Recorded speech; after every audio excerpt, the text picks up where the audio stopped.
Graças a Deus, né? O áudio tá tranquilo, dá ok aí, dando pra ouvir direitinho? Tá com rachadura, tá não, né? Ok, ok, ok, o áudio. Vamos que vamos. Dá ok aí o áudio, vocês estão ouvindo direitinho? Show, tá ótimo. Então pronto, valeu, Caio. Bom, gente, então hoje nós vamos falar sobre o capítulo 10 do Dogma e Ritual de Alta Magia. A gente vai falar do capítulo 10 do Apocalipse.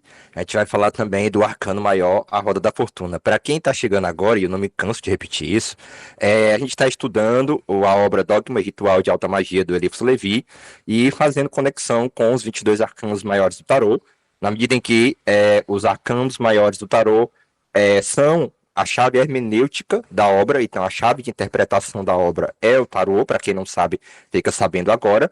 E existe um mistério, né? Existe aí um pensamento esotérico de que cada arcano do tarô e cada capítulo do Apocalipse estão de algum modo correlacionados, né? E aí nós fazemos aqui, mergulhamos nas palavras do Eliphas Levi, fazemos conexões com outros simbolismos também, e essa pegada tem dado muito certo, tem sido sucesso aí no canal. A primeira, que é sobre o mago, já tem 1,8 mil visualizações, ganhei 23 inscritos só nessa daí. Tem muita gente que agora que chegou no grupo de estudos em filosofia da magia a partir desses vídeos também, a galera novata que chegou agora principalmente. E isso é muito interessante, né? Porque no YouTube temos agora uma análise de cada capítulo, então isso é bom para aprofundar essa obra. E vamos que vamos, né? Sem mais delongas, então, vamos que hoje tem muito assunto para a gente falar. Bom, e o grupo de estudo em filosofia da magia, para quem estiver vindo aqui agora, entre em contato aí comigo, passa por uma pequena entrevista e tudo certo, tudo gratuito. A gente se reúne ultimamente a cada 15 dias para discutir o simbolismo metafísico, esotérico e filosófico dessas obras. Vamos que vamos, né? Bom, então, o número 10 a gente começa sempre avaliando a numerologia, né, o significado do número. Então, o número 10 aqui está errado, não é a chave da iniciação, desculpa, aqui a gente desconsidera, porque isso aqui era do eremita, da aula passada. O número 10 eu vou colocar aqui nesses nomes aqui, ele vai estar especificado, tá? Eu acabei esquecendo de apagar isso aqui. Bom, o número 10 ele está ligado à perfeição e completude, né? Sempre bom lembrar que 9 meses na barriga da mulher, no 10º mês o bebê nasce. Está ligado aos 10 mandamentos, o simbolismo dos 10 mandamentos. A tetractis pitagórica, né? É, a década pitagórica também, a importância que o Pitágoras dava ao número 10. A carta 10 do tarô, a roda da fortuna, que a gente vai falar bastante sobre ela. As 10 emanações da criação, né? Que são as 10 séfiras, as 10 séfiras, como tem no Zohar e outros textos. Os decálogos esotéricos, né, que são todo o simbolismo ligado ao 10, ligado aos 10 grandes ensinamentos. Então, existe uma importância muito, muito intrínseca no número 10, que a gente vai aprofundar ao longo dessa exposição. Os 10 santos incorpóreos do gnosticismo, para quem gosta de gnosticismo histórico, né? Um ciclo completo de evolução. Então, o número 10, né, podemos ver aqui o número 1 e o 0 como o desenho de um ciclo, né? Então, na própria figura do 10 já quer dizer um ciclo completo de evolução. E a plenitude dos ciclos da natureza, né? O 10 também simboliza isso. Masculino e feminino também, alguns veem que o número 1 como o símbolo do falo, o número 0 como o símbolo do feminino, né? Tem gente que faz essa associação. E aqui, a imagem que eu coloquei é a imagem também da introdução à filosofia esotérica tarô, que é um curso que eu tenho, 30 aulas gravadas, tá na Hotmart, é só vocês procurarem.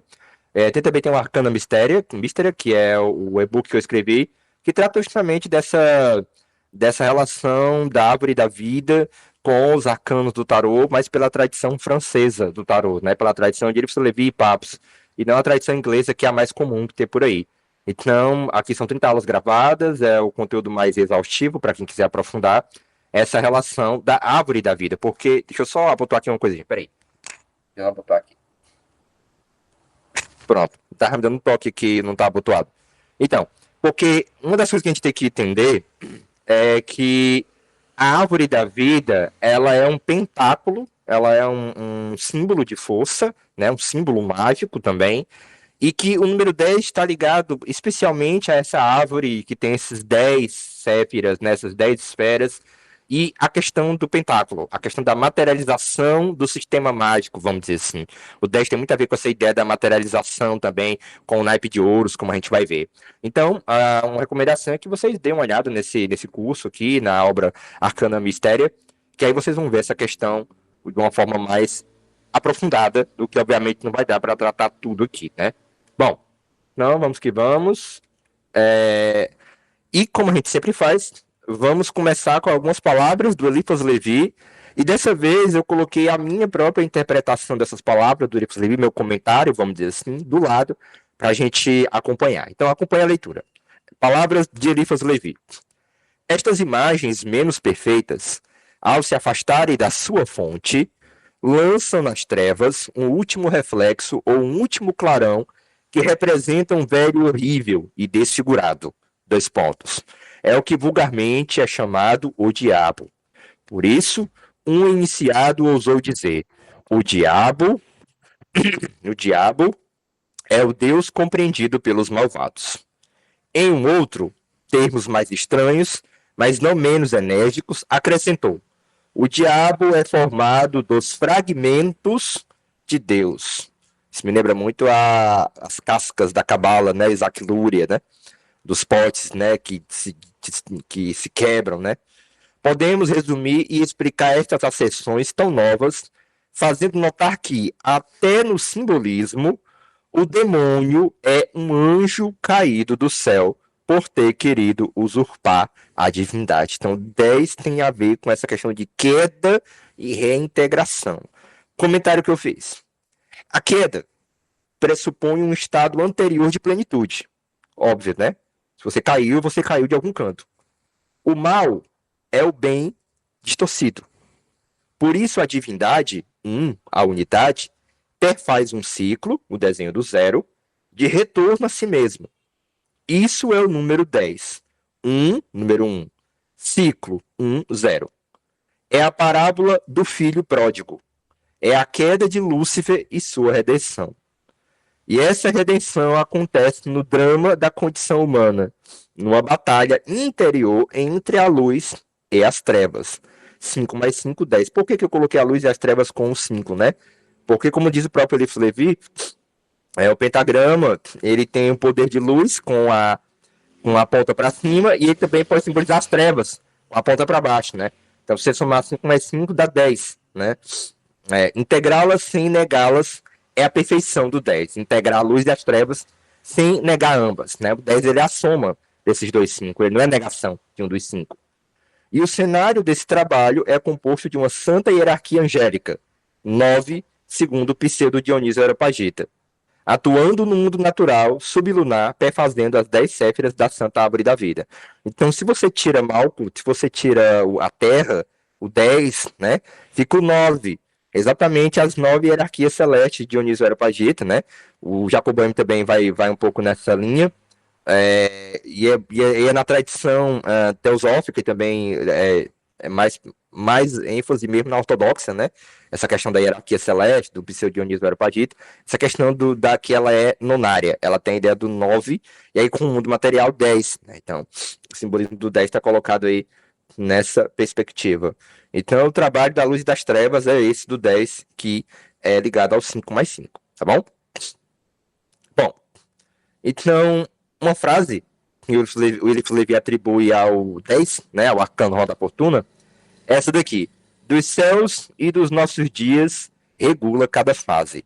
Porque a gente vai ver que a Roda da Fortuna tem a ver com a sabedoria do ciclo, né, a sabedoria do Kairos, né, do tempo oportuno, a sabedoria de esperar pela providência das coisas, né? A gente vê que o eremita, ele é um símbolo de sabedoria. Mas sabedoria do quê? Sabedoria dos ciclos, sabedoria do tempo, né? Sabedoria do momento, né? Dramático, né? Onde nós somos chamados a fazer escolhas cruciais na nossa vida. E aí um simbolismo que eu estava lembrando, aqui é um desenho muito conhecido, se não me engano, ali da Cabala Cristã, Thanasis Kircher, né? Não, não é Tanauskit, eu esqueci o nome desse desenho muito famoso, ligado à Cabala cristã.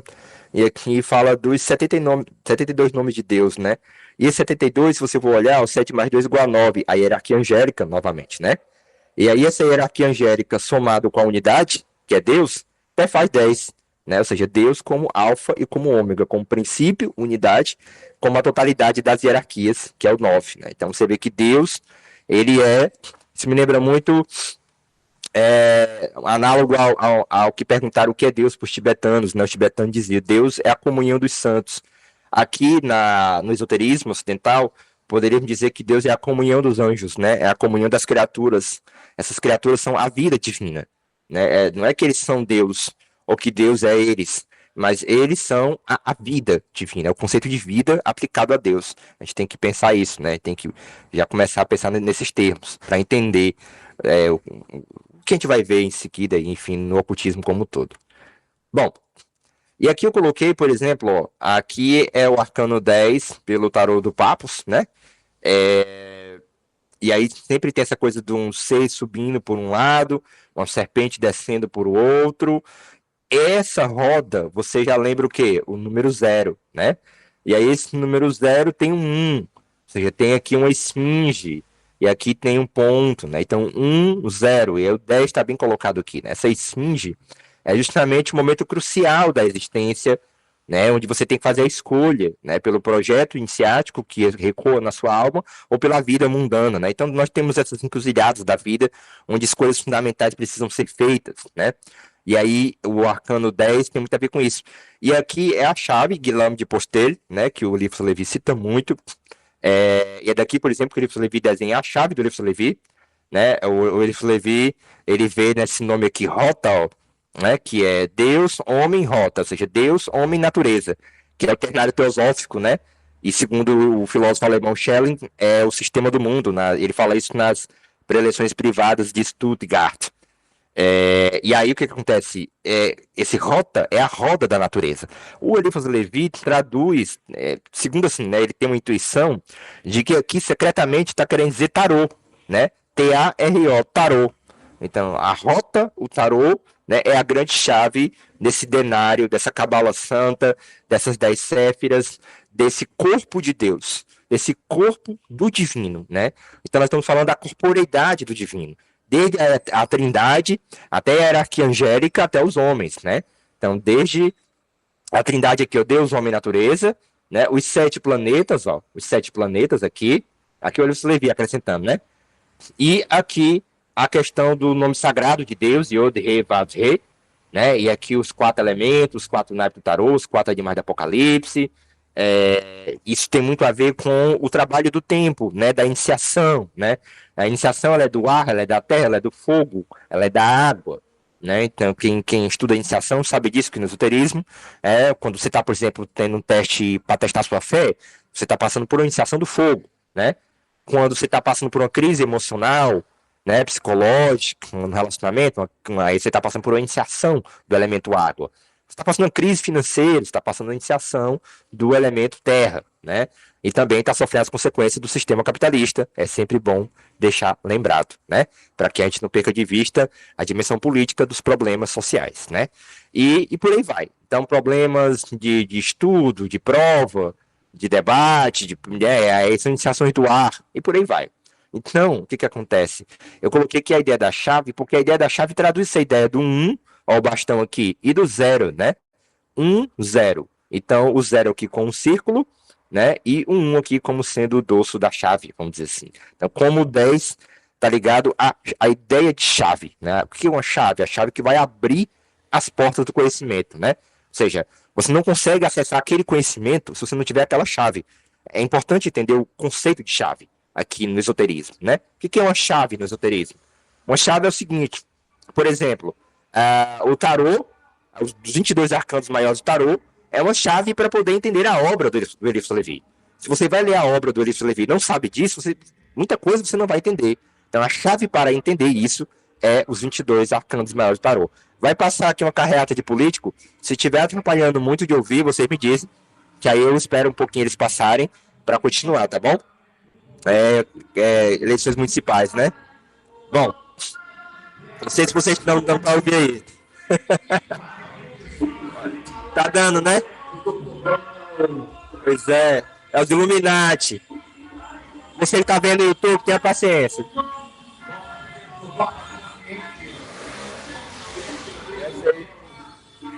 Eu vou tirar aqui pra você o som pra vocês no.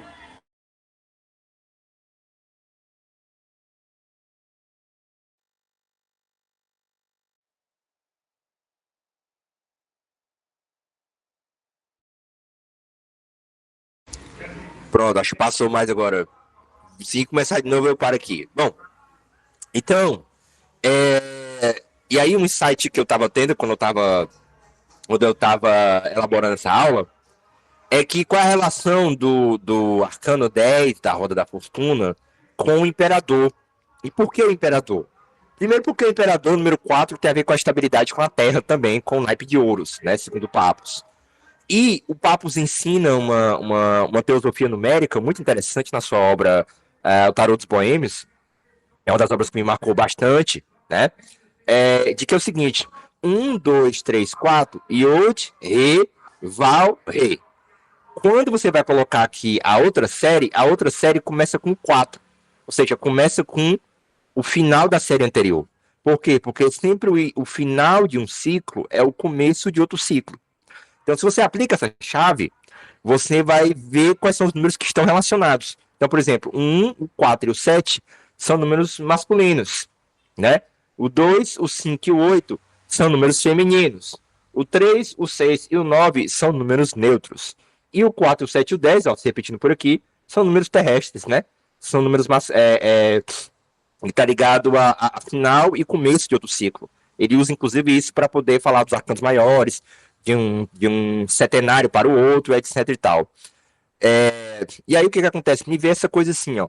Todo novo ciclo, que aqui é o arcano do Roda da Fortuna, requer firmeza e é um novo assentamento. Então, o imperador tem muito isso, essa questão de o que, que é importante no novo ciclo é ter essa firmeza de propósito, né? E entender que vai ser um novo assentamento, vai ser uma nova responsabilidade, um novo momento, um novo reinado, uma nova estrutura do reinado, né? Para cuidar disso. Então, o rei tem muito a ver com isso. E aí foi um insight que me veio pensando nessas duas questões. Bom, e também, obviamente, se você for prestar atenção aqui, ó, o imperador está muito ligado à realização, à manifestação, né? Então, todo arcano que se soma com ele é a realização desse arcano, né? Como a gente já viu com outros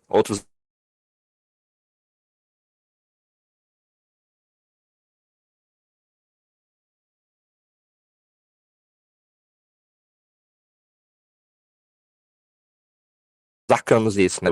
Olha como é interessante. Eu tive dois insights, né? Mas, obviamente, são possíveis vários outros insights. Que é o seguinte: o livre-arbítrio, que é o 6, está assentado, 4, no ciclo da vida. Ou seja, existe o ciclo fatal da vida? Existe o destino, mas existe o livre-arbítrio. O livre-arbítrio está dentro disso, está dentro da natureza, né? O livre-arbítrio é uma possibilidade dentro desse ciclo. E o ser humano é justamente o momento da condição de exercer esse livre-arbítrio, né? O livre-arbítrio, 6, é a manifestação, 4, da possibilidade do retorno a Deus. E aí lembramos Boécio, né? Quando perguntavam para o Boécio, mas Boécio, é... Boécio, você, você diz que o mal vem do livre-arbítrio, mas não seria um melhor um mundo sem livre-arbítrio? E aí o Boécio diz, né? O mundo sem livre-arbítrio é o mundo sem a possibilidade do mal, mas é também sem a possibilidade do amor, né? Porque o amor verdadeiro é o amor livre, é o amor por livre-arbítrio, né? O amor forçado não é amor. O amor é uma experiência que precisa de livre-arbítrio, de liberdade. O amor verdadeiro é o amor que acontece sem forçar, né? Que ele é livre. Então, a impossibilidade do livre-arbítrio tiraria o mal, mas tiraria o amor. E como o amor é a manifestação suprema, é Deus, então o preço do livre-arbítrio é o preço da possibilidade do amor. E não haveria quem discordasse ou quisesse a inexistência do amor, né? E aí o que, que acontece? O livre-arbítrio também é a possibilidade do retorno a Deus. Amor sob vontade, o Telemann 93, boa, boa, Caio. Então, é a partir do livre-arbítrio que nós podemos fazer o trabalho da reintegração de todos os seres, né? Bom, e aí, Williams Levi falando do diabo, falando sobre no capítulo 10, ele fala assim: filosoficamente falando, o diabo é uma ideia humana da divindade sobrepujada e despojada do céu pelo progresso da ciência e da razão. Eu achei muito interessante esse trecho, porque olha o que eu digo aqui em seguida. Interessante a analogia entre o diabo e a ciência, entre Lúcifer e a ciência também. Pois o que a ciência moderna almeja é o controle absoluto do poder da matéria. E a bomba atômica é um símbolo disso. Em Akobama, a queda de Lúcifer se deu porque ele quis fazer nascer, antes do tempo determinado, as forças do abismo. Qualquer semelhança entre essas forças do abismo e as reações nucleares e o átomo, né, a fissura do urânio, eu acho que não seriam meras coincidências. Eu acho que é válido essa especulação, pelo menos num sentido esotérico, né? Essa vontade de saber, essa vontade de poder, que se manifesta como vontade de saber, né? E tem Foucault e Nietzsche para falar sobre isso. Então, essa vontade de dominar a matéria, né? Que é como se tivesse prefigurado no mito de Lúcifer, né? A queda do mundo moderno com a ciência, né? O papel duplo, ambíguo da ciência moderna, né? Que trouxe muita coisa boa, mas também trouxe as ambiguidades da bomba atômica, né? E aí eu coloquei esse diabão aqui com as feiticeiras. Isso não é uma alusão aos pagãos, tá? Nem a Wicca, nem nada disso. Mas eu gostei dessa imagem por essa ideia de ele vem do fogo do abismo, né? Ele quer trazer isso de lá, né? Ele traz desse fogo devorador o que ainda não era para ser, né? O que ainda não é desse modo, mas enfim, né? Então vamos aqui. Bom, e aí, na parte do ritual, o Orius Levi vai tratar sobre os pentáculos. Obviamente porque o pentáculo tem a ver com o naipe de ouros, portanto tem a ver com os números 10, portanto tem a ver com o arcanto roda da fortuna, né? E aí, lembrando que a árvore da vida é em si mesmo um pentáculo, ou seja, é um símbolo de meditação, e é sempre interessante lembrar também que os judeus, a cabala judaica não tem ênfase na árvore da vida, tá? Assim, no diagrama da árvore da vida. Essa coisa de meditar no diagrama, de ênfase no diagrama da árvore da vida, é uma coisa da cabala cristã, é uma coisa do renascimento, tá? Por quê? Porque essa necessidade de uma imagem, de um sistema imagético, é muito herdeira do pensamento greco-romano incrustado ali na Europa, né, na Itália, na França, onde se desenvolveu a cabala cristã. E aí sim, os primeiros desenhos da cabala cristã faziam muita ênfase a essa questão da árvore. E é sempre bom lembrar que o Michel Eliade, ele fala que a árvore é um símbolo xamânico universal, né? Quem gosta de traçar as relações aí com a cabala, com o xamanismo, a árvore é um símbolo universal, porque é um símbolo cosmogônico, como diz o dicionário de símbolos do Baston Gachelard, né? A árvore é um símbolo cosmogônico, porque ela fala do cosmos, ela fala do nascimento e florescimento do cosmos. Então ela sempre é um símbolo cosmogônico. Na cabala, essa árvore ela não é só um símbolo cosmogônico, mas é um símbolo teogônico também, porque até a formação dos deuses, né? Não na cabala, cabala não tem deuses, mas falando assim, na cabala mais esotérica, né? Mais hermética, vamos dizer assim. Até assim a formação dos anjos e dos seres divinos, esse desdobramento ele é entendido como tendo esse diagrama como chave disso, né? E aqui, ó, o rei de ouro segurando o pentáculo, né? E aqui é o pentáculo de Ezequiel, essa ideia de que o pentáculo ele condensa uma força mágica. A imagem ela tem uma força mágica. E outra coisa também que é importante lembrar é o conceito de imagem no Renascimento e no mundo medieval para a modernidade. Porque para nós hoje modernos, a gente não consegue entender por que, essa imagem tem tanta força. Porque no Renascimento, na Idade Média e no mundo antigo em geral, o desenho de uma coisa ela guardava a alma daquela coisa. O desenho de uma coisa está em relação direta com aquilo que ele está evocando. Então a imagem, ela não é só uma representação. Ela passa a ser uma representação no mundo moderno. Mas a imagem, ela não é só uma representação. Ela é um pentáculo. Ela é força anímica. Ela é força mágica. Né? E o pentáculo, ele resume o sistema mágico, um pensamento, um espírito, uma alma, vamos dizer assim, uma inteligência ali, né? Então essa ideia de condensar, mais uma vez, tem a ver com ouro, tem a ver com 10, tem a ver com o arcano da roda da fortuna. Condensar uma ideia em uma imagem, analogia com o naipe de ouros, tá? Bom, e aí, na tradição francesa, o arcano da roda da fortuna. Opa, os gatos. Gente, desculpa, o gato ali brigando com outro. Eles de vez em quando eles brigam. Aí vai ficar gravado aí pro YouTube. Separe eles aí, por favor. Bom, então, na tradição francesa, o arcano da roda da fortuna, ele tá ligado a esse caminho que liga Gesed a Tiferet, né? Esse caminho aqui do pilar da misericórdia. Lá do outro lado, no pilar da severidade, tem um pendurado. E olha como é interessante. Lembrando que a 10ª letra do alfabeto hebraico é o Yod, né? O Yud, e é a letra que em todas as letras do alfabeto hebraico ela está, né? Porque ela tem a ver com o princípio criador, né? E novamente, 1 mais 0, 1, a unidade, o princípio criador, o Yod, né? Iod, a mão, o dedo indicador, olha, tem a ver com o dedo indicador. O signo de Virgem, a gente vai entender essa relação com o signo de Virgem mais adiante, e algumas outras tradições com Capricórnio e com Júpiter. É interessante essa analogia com Capricórnio, embora eu não trabalhe com ela, porque o Capricórnio tem a ver com o meio do céu, né? Tem a ver com aquele momento lá decisivo, né? E a Roda da Fortuna tem a Esfinge lá encontrando você lá no meio do céu, né? Então eu acho razoável pensar com Capricórnio. Júpiter nem tanto, né? Mas enfim, há quem faça essa associação e tá tudo certo, de repente, se funciona para a pessoa. A cor verde e amarelo, cinza escuro e esverdeado, corresponde ao arcano da natureza decaída. X. A roda da fortuna, o testamento, a cabala, o moinho do mundo, fortuna ou sorte, né? Eu acho que lá na tradição inglesa é o eremita, talvez, que ele sempre coloca assim como se fosse lá. Aí o texto ia dizer, né? Do Sefer Yetzirah sobre o 20º caminho, que é o caminho relacionado ao arcano aqui da roda da fortuna. É o caminho, o 20º caminho é a inteligência da vontade. Olha o iode, olha o fogo, né? A unidade. É assim chamado porque é o meio de preparação, alquimia, de tudo e de cada ser criado.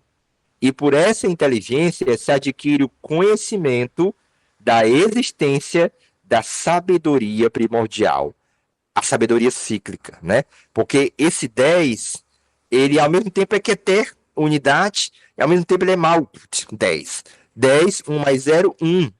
Então, ao mesmo tempo que está no mais embaixo, ali se oculta o mais oculto do oculto, né?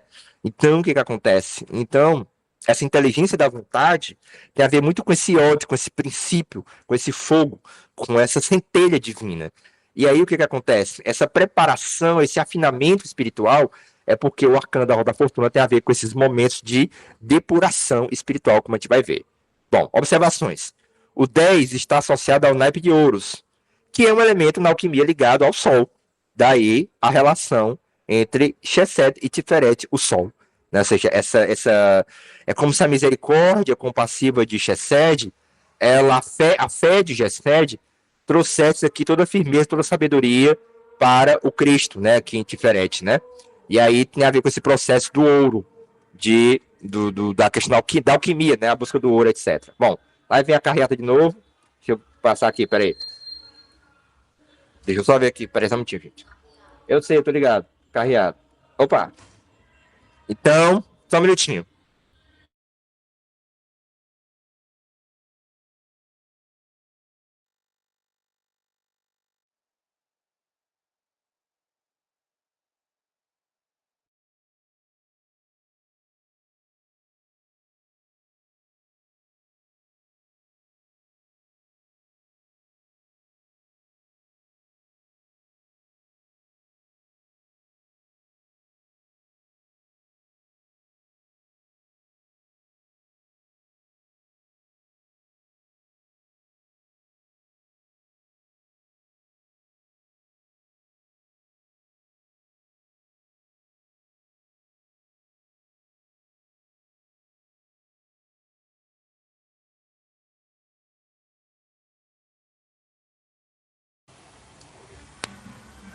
Bom, voltando, né? Então, vamos agora para o Apocalipse, né? O capítulo 10. Olha como tem estranhas relações com a Arcano da Roda da Fortuna. Pelo menos em 4 momentos. Mudança e transformação cósmica. A Roda da Fortuna representa o ciclo de mudanças inevitáveis, o giro constante do destino. Eu penso que essa dialética entre o livre-arbítrio e o destino. Eu acho que isso está muito colocado no pensamento da Roda da Fortuna. E o anjo, no capítulo 10 do Apocalipse, anuncia uma transformação de proporções cósmicas. Lembrando que o Apocalipse, o que é? Ele é a iniciação da humanidade. Né? Então, ele é a revelação do sentido da história. Assim como a roda está sempre girando, o anjo aqui é uma figura que simboliza um ponto de virada. Um novo ciclo que será revelado. Destino e poder divino. A presença do anjo envolto em nuvens, com arco-íris sobre a cabeça, indica a intervenção divina nos destinos humanos, algo que a roda da fortuna também expressa. A roda é movida pelas mãos invisíveis do destino, e aqui o anjo atua como a mão divina, que anuncia uma nova fase para a humanidade. Livrinho aberto e a revelação. Só um minutinho, gente, peraí.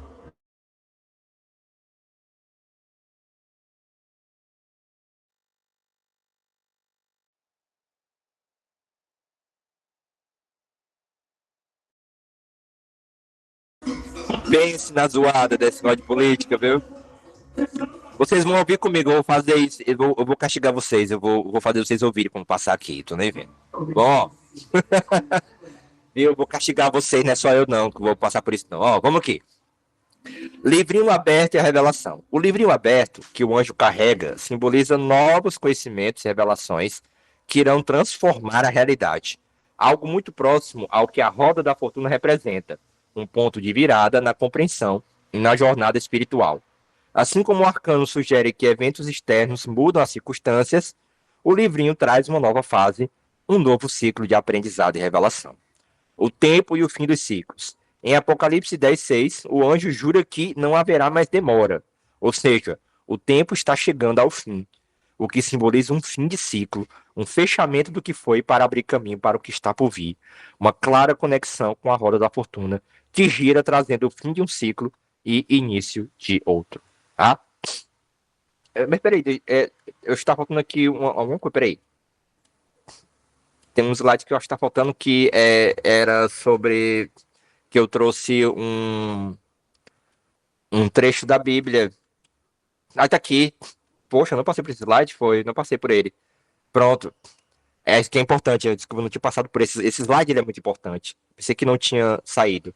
Porque assim, essa relação do arcano da roda da fortuna com o signo de Virgem, se você for prestar atenção, aqui tem um animal subindo. Aqui tem um desenho de algo subindo e algo saindo por aqui, ó.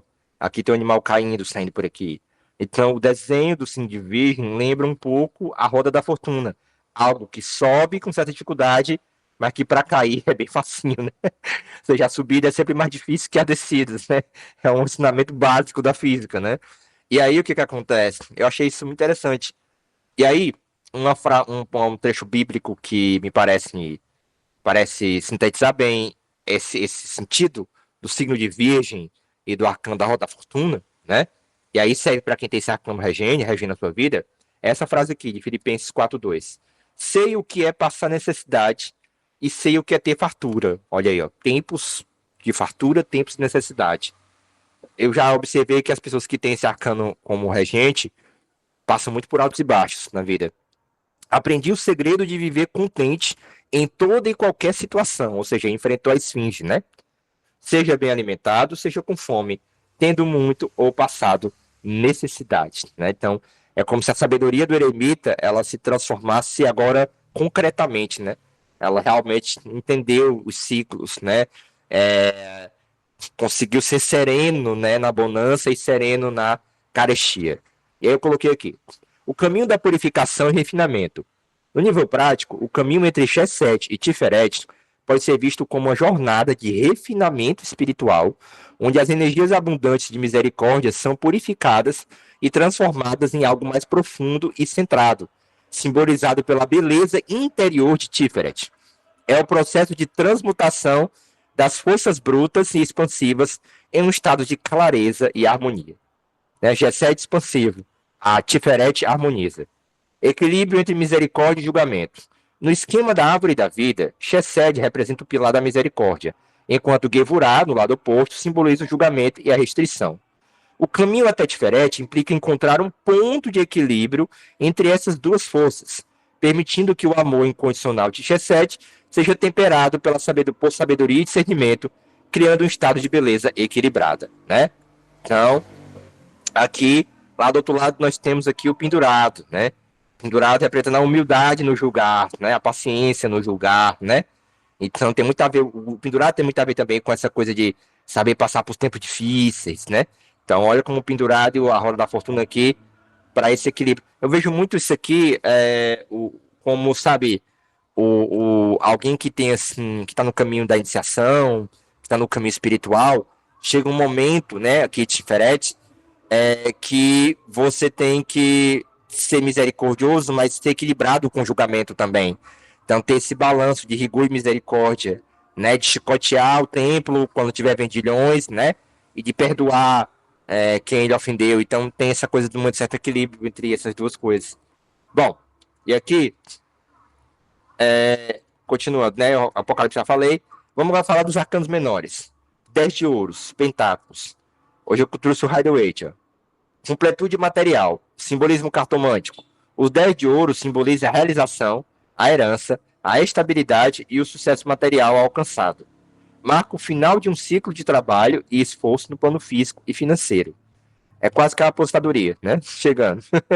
Para quem ainda se aposenta depois da reforma da Previdência, obviamente, né? Bom, relação com a roda da fortuna.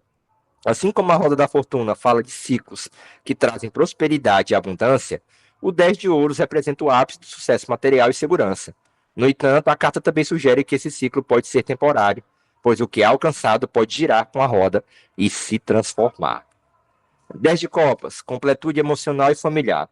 Simbolismo cartomântico, o 10 de copas representa a felicidade emocional plena, a harmonia familiar e a satisfação em relacionamentos.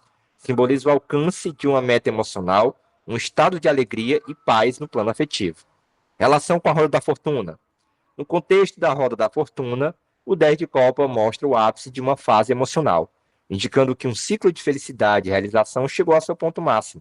Assim como a roda gira, essas emoções podem mudar com o tempo, levando a novas experiências e desafios, né? Tipo assim, o pior já passou, mas, como diz o Sun Tzu, né? Aquele que está em paz se prepare para a guerra, e aquele que está na guerra se prepare para a paz. 10 de espada, tão temido 10 de espada. Fim doloroso e transformação. Eu, quando eu vejo o 10 de espada, eu fico feliz. Porque eu sei que alguma coisa, mau pensamento, está indo embora. Né? Esgotou, não tem mais para onde ir. Bom, o 10 de espada é uma carta associada ao fim doloroso, traição e colapso, simbolizando a conclusão de um ciclo difícil e muitas vezes traumático. Indica que algo chegou ao fim de forma drástica. Relação com a roda da fortuna. A roda da fortuna nos lembra que o destino está sempre em movimento. E o 10 de espadas representa o lado mais sombrio desse ciclo. Mesmo em meio à destruição e dor, a roda continua girando, sugerindo que este fim doloroso será seguido por um novo começo e oportunidades de renascimento, né? Ou seja, qualquer dor que você esteja passando, seja física, emocional ou ambas, principalmente a emocional e psicológica, que chega a ser mais profunda, você só vai conseguir alcançar essa satisfação em vida, né? Você precisa estar vivo para superar. Então, o tirar a própria vida, como é o que alguns pensam, às vezes em fazer, é filosoficamente inadequado. Por quê? Porque a satisfação que você pode ter você somente estando vivo é que existe essa condição. Então é ilógico tirar a própria vida no sentido de eu vou resolver isso tirando a própria vida. Não, porque essa satisfação que você busca só pode ser em vida. Não pode ser depois dela. Você não vai ter satisfação depois. Não existe como sentir-se satisfeito após. Porque essa satisfação é própria do fenômeno da vida, né? E não do fenômeno do pós-vida. Então, é uma contradição em termos, né? Como diz o Kant lá na antropologia de um ponto de vista pragmático. Ele diz assim, ninguém nunca vai experimentar a morte. Ninguém nunca aqui vai ter uma experiência da morte. Mas como assim? Porque para experimentar a morte tem que estar vivo, né? E como morrer é não estar vivo, então não existe uma experiência da morte. Você nunca vai passar por uma experiência da morte. Né? Você mesmo, no seu horizonte, você nunca vai ter isso como experiência, né? Você só consegue ter isso como uma construção mental daquilo que vai acontecer no futuro. Ah, no futuro eu terei um fim. Aí, o que a gente chama de morte é isso, né? Mas a experiência dela você nunca vai atravessar. Porque a condição de possibilidade de atravessá-la é estar vivo. e a morte é a negação da vida, né? Então, são reflexões que são interessantes na filosofia, que mostram que o mais interessante é você tentar guardar o ciclo, né? A roda girar, muitas vezes é dar tempo ao tempo, né? Muitas vezes parece não ter solução agora, mas daqui a pouco tem, daqui a um mês tem, daqui a um ano tem, deixa girar um pouquinho para ver o que acontece, né? Eu vejo muito essa carta nesse sentido, 10 de espada, né? Olha, você tá esgotado, mas dá tempo ao tempo aí, deixa as feridas cicatrizarem, vai pensar em outra coisa, né? E o famoso 10 de paus, que é o fim de um ciclo de trabalho e sobrecarga, né? Tipo, trabalhou demais, hora de descansar, né? Ou se preparar para o próximo ciclo, né? Então diz aqui, o 10 de paus simboliza a sobrecarga, o esforço extremo e o fardo de responsabilidades. Marca o fim de um ciclo de trabalho árduo em que o indivíduo pode estar carregando mais do que pode suportar. Burnout pode ser, né? Estresse do trabalho, sobrecarga. Relação com a roda da fortuna. A relação aqui é clara na transição entre ciclos de esforço. O 10 de paus marca um momento em que o fardo se torna excessivo, mas a roda da fortuna sugere que o mesmo essa sobrecarga passará e um novo ciclo menos pesado pode começar. O fim desse ciclo de trabalho abre espaço para renovação e mudança, um novo giro na roda. Assim, às vezes fico pensando assim, poxa, esse cara tá com. Será que ele tá com semblante pesado, tá carregando com muito esforço? Ele tá cansado, né? Obviamente que o naipe de paus, tá ligado ao fogo, ele não vai se sentir bem na casa da terra, né? Que o 10 ele é um número ligado à terra, a ouros, né? E a terra apaga o fogo, né? Então, assim, essa combinação de o 10, que é terra, com o naipe de fogo, diminui a potência desse fogo, né? Então tem a ver com cansaço, né? É, sim, o Heidegger tem isso mesmo, né, na filologia do Heidegger, né? Exatamente, bem lembrado. Bom, basicamente é isso, gente. Deixa eu ver se eu esqueci de falar aqui alguma coisa. O que eu queria mais acrescentar aqui era que. Se tem alguma coisa aqui para acrescentar, deixa eu ver. É que uma coisa que eu vejo muito no 10, no simbolismo número 10, na minha opinião, certo? Vejo muito isso, é essa ideia de que do abismo, o zero, o um grunt, né? E o verbo, um, né? Então eu vejo aqui muito no 10 o zero como a Ensof, o zero negativo da existência, o sem fundo, e o um, a manifestação de Deus Pai, né? E o 2 o Filho, o Logos, a palavra, né? E o 3 o Espírito Santo. E aí fecha aí a Trindade. Então, pensando assim em termos de Jacobo M, é uma das coisas que eu queria acrescentar. Alguns associam também o Yod, Re, né? O Jeová, na verdade, um zero ligado a Yod, Revá. Tem umas pessoas que associam dessa forma, né? Fazem essa associação. Bom, basicamente é isso. Eu vou abrir para perguntas agora. Vou tirar aqui o microfone. Se começar a passar aqui, carreata, eu desligo. E agora é com vocês. Se quiserem acrescentar aí qualquer coisa, pode falar, levantar a mãozinha e começar a falar. Caio, pode falar.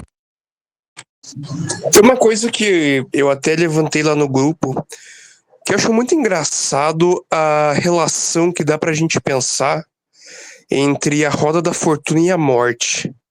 Nessa questão de fim de ciclo, eu não necessariamente vejo alguma relação numerológica, porque eu não penso muito nessa parte. Mas outra observação que é interessante de trazer sobre a roda da fortuna é a origem imagética dela, porque a gente encontra em alguns textos alquímicos medievais, não vou lembrar exatamente quais, uma ilustração mostrando justamente essa roda, tendo um rei amarrado nela e passando pelos 4 elementos. Então é um ciclo da vida mesmo, é o rei nascendo, morrendo, mas isso deixa implícito uma questão de reencarnação, não necessariamente, uma questão de ciclos mesmo. Agora, para quem é reencarnacionista, acaba sendo impossível separar a roda da fortuna dessa ideia, né? Como se fosse a roda da Sansara, quase. É verdade. E até para quem acredita também na metempsicose, né? Os tibetanos ali, de que a gente reencarna em animal, né? Volta para o ciclo animal. ali a serpente, né, voltando aqui. Então, tem também não só a reencarnação, mas talvez com uma ideia da metapsicose. Uma coisa também que eu não acabei não falando, eu acho interessante, é que daqui em diante vão ter 12 arcanos. E esse 12 tem associação com os 12 trabalhos de Hércules, com as 12 horas de Apolão de Diana, com o trabalho iniciático, de forma, né, 12 signos do zodíaco, etc e tal. E aí o que acontece é como do 1 ao 10 fossem as chaves da iniciação, mas daí em diante é a iniciação mais prática, né? Como se fosse o dogma, do 1 ao 10 me parece a doutrina, né? É do 1 ao 10 a doutrina, é a década pitagórica e pronto, e daí dali em diante, não vou dizer que seria mais prático, mas dali em diante seria mais a dimensão do humano, do trabalho do humano, né? Uma coisa que eu vejo muito, assim, me parece, sabe?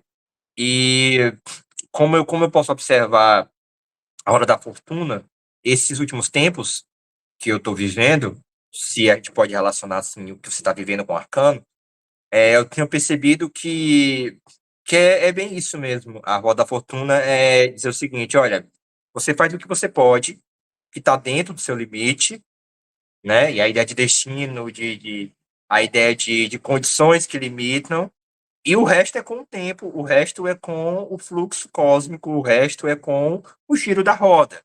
Então, tem coisa que está fora do nosso controle e que não adianta se preocupar, né? Então, é melhor você cuidar do que dá para você cuidar.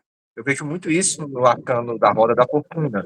E essa associação com a morte é interessante, o arcano 13, porque, é, porque assim, por que eu acho que é interessante essa questão com o arcano 13? Porque a morte lá do arcano 13, eu acho uma mudança mais vertical de um estado para o outro, né? Acho que ela quer falar o sol nascendo no fundo. E aqui ela ainda está, aqui está mesmo no ciclo da própria natureza, assim, no sentido de a terra come, a terra cospe, a terra come, a terra cospe, a terra come, a terra cospe, seres, né? O Jacob Boehme é horizontal. Jacob Boehme tem uma coisa que ele fala muito isso, eu estava lendo. Ele fala assim que existe um fundo da natureza, né? Que fica vomitando os seres e traga de novo e vomita de novo. Tem até uns mandala tibetana que tem esse ser, me parece que é esse ser também, não vou mostrar aqui não. Vou acabar mexendo aqui e saindo. É uma mandala tibetana que tem um ser assim, comendo assim, a mandala passa, né, e tal. Mas eu acho interessante Marrocão. essa com a morte. Eu acho que sim, exatamente. Eu não vou mostrar aqui para não mexer. Mas é isso. E aí, alguém mais quer falar? E aí pode aprofundar outro assunto também em relação a isso. Alguém que fala, Léo, quer falar alguma coisa? Almir, Gaspar? Porque tem outras coisas também que dá para pensar aqui, que eu tava querendo pensar da Roda da Fortuna. Enquanto quem levantar a mão, eu vou falando aqui como foi que eu tô vivendo, como é que eu tô percebendo isso, né? É, então, o eremita me ficou muito claro. é, o eremita, obrigado, Almir. O eremita ficou muito claro para mim, o eremita, que ele tem a ver com ser discreto, ao calar. Tá muito claro, ficou muito claro para mim esse último tempo, de vivência mesmo, né? Que o eremita tem a ver com essa questão de o que você ganha para o trabalho espiritual falando da sua vida espiritual? Nada. Nada, né? Então, você ganha olhares, né, que podem te atrapalhar. Então, em prol do trabalho, existe uma descrição, né? Existe uma descrição que é uma exigência própria do caminho iniciático. E é necessário entender isso. Não é secretismo, segredinho, de eu vou guardar um segredinho porque você não tem iniciação, não é isso. É porque o trabalho iniciático, por uma questão prática mesmo, ele requer uma certa descrição. Porque, por exemplo, eu vou dar um exemplo aqui para você entender o que eu tô querendo dizer. Todo mundo está fazendo vídeo sobre o Vic Vanilla. Vocês perceberam que eu não fiz nenhum? Por que eu não fiz vídeo sobre o Vic Vanilla nesse momento? Porque eu senti, foi um sentimento que eu tive lá passando ali pelo Eremita, eu senti que a vida iniciática, ela precisa focar nos conteúdos espirituais, por uma questão prática mesmo. Eu poderia falar do Vic Vanilla como um sintoma histórico de uma época que a gente está vivendo, por uma questão de idade, que eu como professor, olha, gente, Vic Vanilla é um sintoma, de uma época, né, do que a gente está vivendo, mundo globalizado, poderia. Aí é o meu trabalho como professor. Eu poderia falar nessa perspectiva. Agora, ir lá para pegar like, para apontar o dedo e etc e tal, não que eu esteja criticando quem esteja fazendo isso, tenha lá suas razões. Mas por um momento eu pensei assim, poxa, isso vai desviar a mim mesmo, né, da minha concentração e meditação nos campos que eu estou vivendo, né? Então dessa vez eu senti de não é, eu não quero entrar nessa lógica da captura subjetiva, do like, sabe, do viralizar. É uma tentação do abismo muito forte, porque muitas vezes isso atrapalha você mesmo, né? O seu trabalho espiritual, porque fica muita gente sim, muita gente sim. É aquela satisfação momentânea de viralizar, de ficar famoso, não vai compensar a tirada de paz de espírito que você pode ter por conta dessa exposição, né? Então, isso me ficou muito claro, sabe? Então, pronto. E aí eu entendi que isso era uma exigência do trabalho iniciático, né? Não que quem esteja fazendo essas críticas a eles não tenha iniciação, não é isso. Mas foi um insight que me veio muito claro isso. E aí eu resolvi não falar. Resolvi focar nos assuntos e prossegue, né? Porque é como um sacerdócio. A vida do iniciado, né? Eu vou deixar o Gaspar falar. A vida do iniciado, a iniciação, ela é como se fosse um sacerdócio individual. Ela é como se fosse um sacerdócio de si. Enquanto o sacerdote, ele é um zelador da igreja, ele é um zelador externo, ele é o pentagrama, o 9 que é o eremita, é a iniciação verdadeira, que é interior ao sacerdócio íntimo, né? E aí o que acontece? E aí eu fiquei mais discreto nesse ponto. E aí eu vou deixar o Gaspar falar. O que tem a ver isso com a roda da fortuna?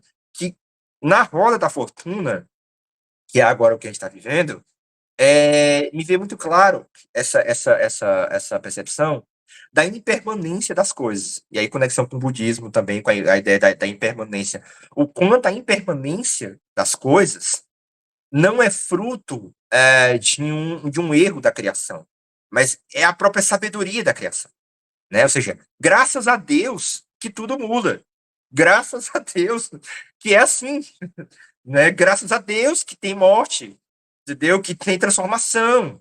E pelo amor de Deus, seria horrível se não tivesse. Né? Você vê que no Apocalipse, por exemplo, um dos castigos da humanidade é não conseguir morrer. Eles tentam morrer e não conseguem. Por quê? Né? Porque é, é, parar esse ciclo é que é absurdo, né? Então, essa impermanência, quando você consegue perceber que a impermanência da vida é fator de mais vida, é fator de novidade, é fator do novo, do kairos, né? Então, essa percepção que a sabedoria do eremita dá para olhar para os ciclos da vida, entende? Porque o estoico, né? O eremita ele é um estoico. Ele é aquele cara que olha para os ciclos e ele está em paz, porque ele entende que o amanhecer é eterno, sempre vai amanhecer, sempre a consciência vai estar aqui encarnada. E aí me lembra o Krishna, né? O Bhagavad, o Arjuna pergunta, né? Há quanto tempo você está aqui no mundo? E aí o Krishna diz, né? Diz uma frase que eu achei interessante quando eu era do tempo da Sociedade Teosófica, eu gostava de ler o Bhagavad Gita, né? E o Krishna diz assim: nunca houve um tempo em que eu não era. Ou seja, nunca houve um tempo em que a experiência humana de estar aqui não existe, então sempre vai existir, né? A ideia do eterno retorno do Nietzsche, e aí uma conexão interessante que a gente podia pensar, né? A ideia do eterno retorno, né? Ou seja, sempre o que vai voltar é a experiência do humano olhando e contemplando isso aqui, da criatura capaz de contemplar isso aqui. Isso é eterno.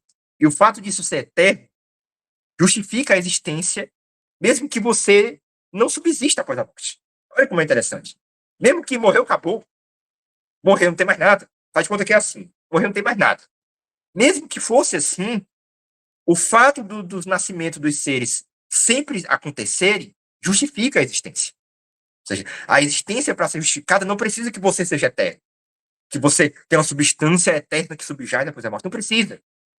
Né? Pode ser descontínuo e a vida ainda continua tendo sentido. Por quê? Porque a vida é a possibilidade do amor.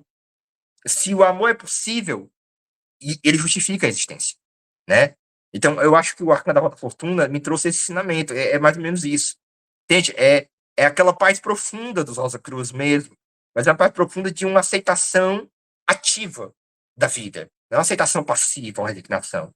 É um amor fati do Nietzsche, Pronto, o amor fati, o amor ao destino. Você ama o jogo da vida. É assim. E aí, vamos fazer o quê? Entendeu? Vamos jogar, vamos enfrentar, vamos vir, né? Gaspar, pode falar. Opa, beleza? Então, eu acho interessante você falar do eremita, que é um arcano que, para mim, é muito chave no jogo, né? Quando faço. Porque, como você falou, né? Ele traz uma vivência espiritual interna, né? Uma vivência, uma autoconsciência de si, das atitudes, né? É aquele iniciado que vai praticar, né, o que aprendeu, né? Aquele mago lá de trás que agora, né, ele vai praticar aquilo que ele aprendeu. Ele vai vivenciar o evangelho, a iniciação. Ele vai iniciar a magia dele. Mas só que toda magia requer uma certa descrição, claro, né? Por isso que ele se recolhe, né? Porque ele não vai mostrar quem ele é realmente. Né? Ele não pode mostrar que ele é realmente espiritualmente, porque ele está aqui naquela busca da autoconsciência, né? Da autorrealização de si, né? E quando vem com a roda junto, que eu acho muito legal, porque a roda, ela é uma carta que ela dá movimento, né? Onde ela cai, ela tá mostrando algum movimento de si, né? E quando tá junto com o eremita, né, se faz muito essa questão de você se interiorizar internamente, se buscar mais, ou na questão do amor, se amar mais, sabe? O eremita e a roda fortuna, eles têm uma certa um certo dizer de movimentação do eu interior, né? Do buscar da autoconsciência. E diferente, por exemplo, da carta do carro, né? Que o carro ele carrega muito algum desequilíbrio. Pelo que eu vejo, né? Na figuração, né? Que é o cara sem a rédea dos cavalos, né? E cada cavalo tá olhando para um lado. Então ele tá indo para frente, mas ele tá no modo automático. Dane-se. Ele vai atropelando. O carroça ela tem essa coisa do atropelamento, né? Diferente da roda futura, que é onde ela cai, ela traz algum movimento. E, e é isso, essa é a minha concepção, minha ideia. Faz todo sentido, né? A Roda da Fortuna como uma continuação do Eremita, né? Com a continuidade ali. Antes do Zilmax, o Almir queria dar uma palavra para complementar. Fala, Almir.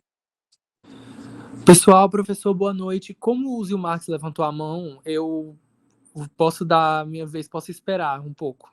Tá bom, vai, Zilmax, pode falar. Boa noite, pessoal. Tá dando para ouvir aí, né?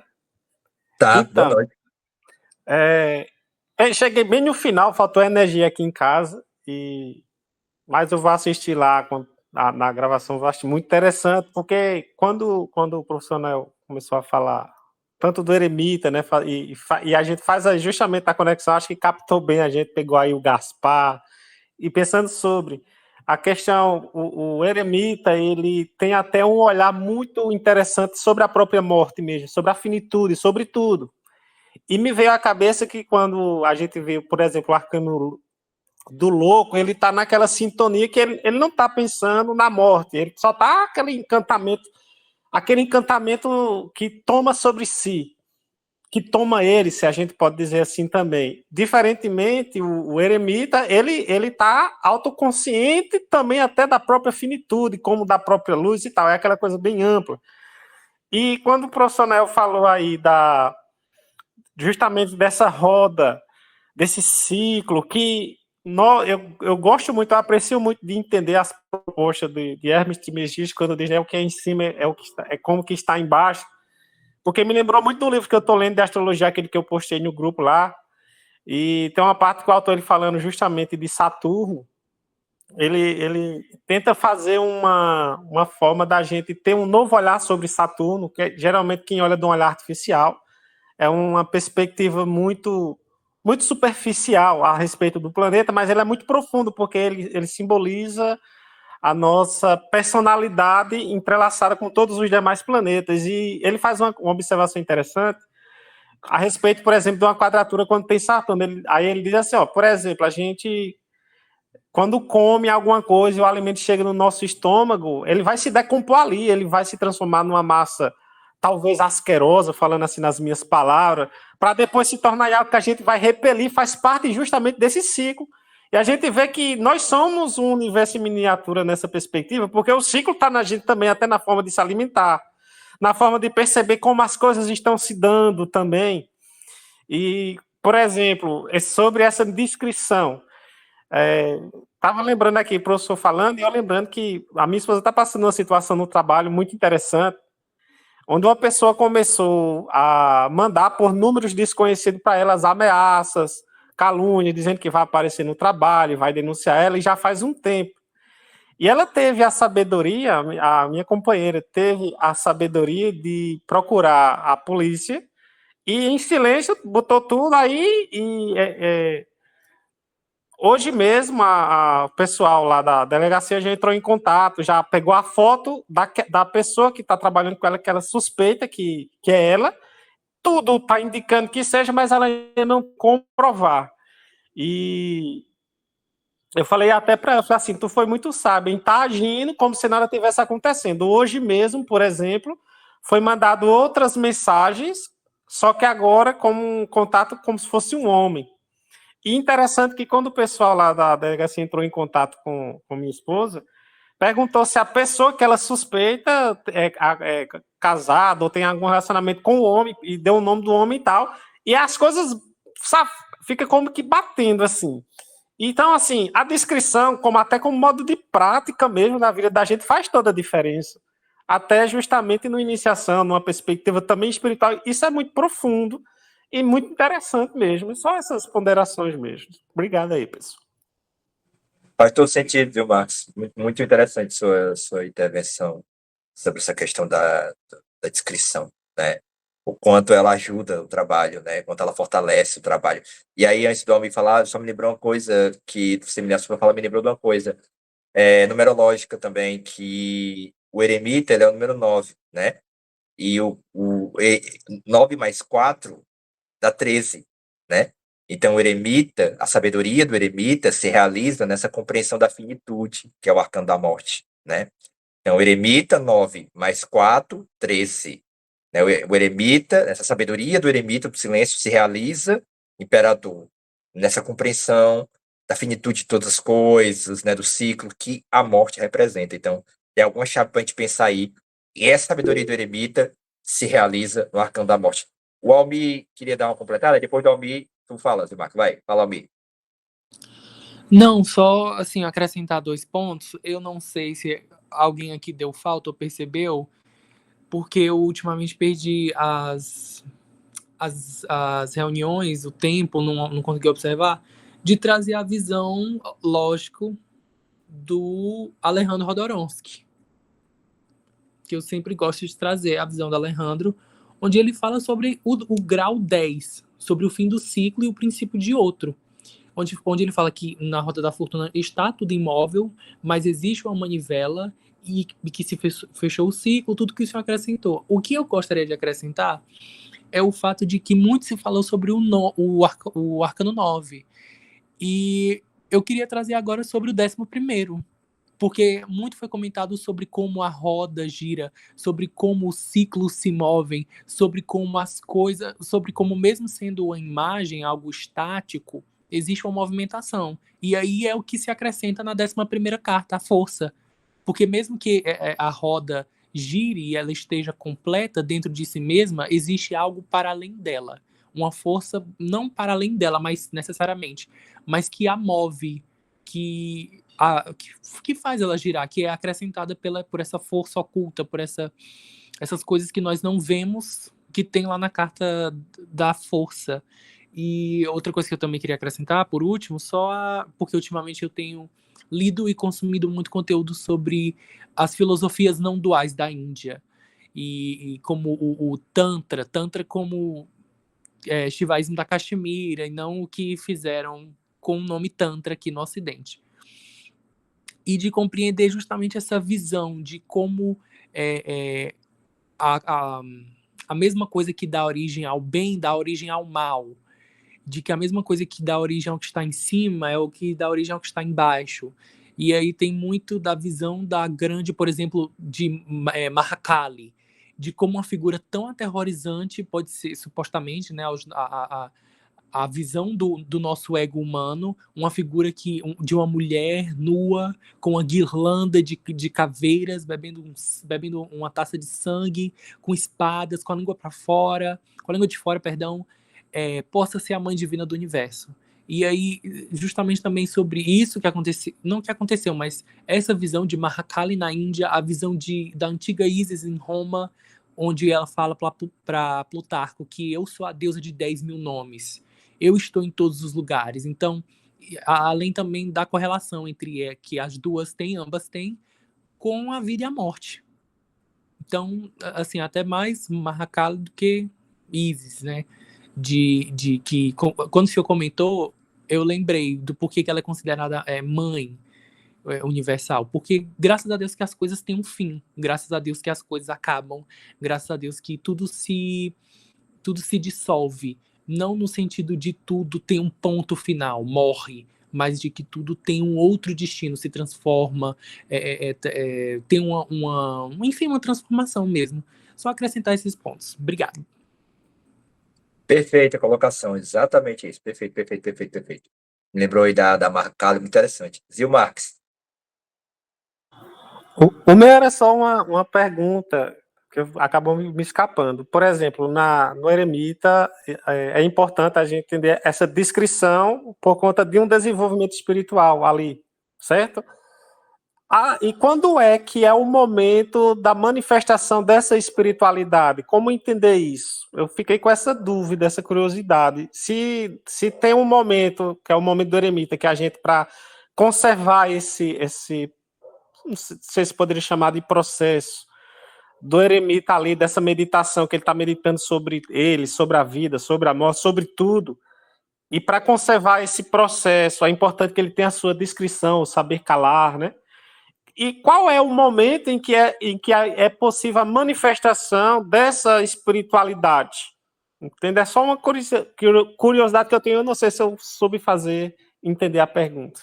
Se você está perguntando qual arcano maior que simbolizaria essa expressão o falar, né, como oposto ao silêncio da descrição, eu imagino que seja o sacerdote, né? Porque o sacerdote é aquele que é o pastor que vai zelar pelas ovelhas, é aquele que vai acordar cedo, acender a vela, rezar o terço. Então, a manifestação está ali no sacerdote. O livro Levi, ele deixa uma relação, né? Ele deixa entender uma relação assim, que o sacerdócio, né, é o arcano 5, sacerdote. Só que nem todo sacerdote tem a iniciação espiritual interna verdadeira. Aí é o eremita. Por isso que tem falsos sacerdotes. Por isso que tem sacerdotes que são corruptos. Por isso que tem sacerdotes que mancham a imagem daquela egrégora, né? Porque quem recruta o sacerdócio é a iniciação.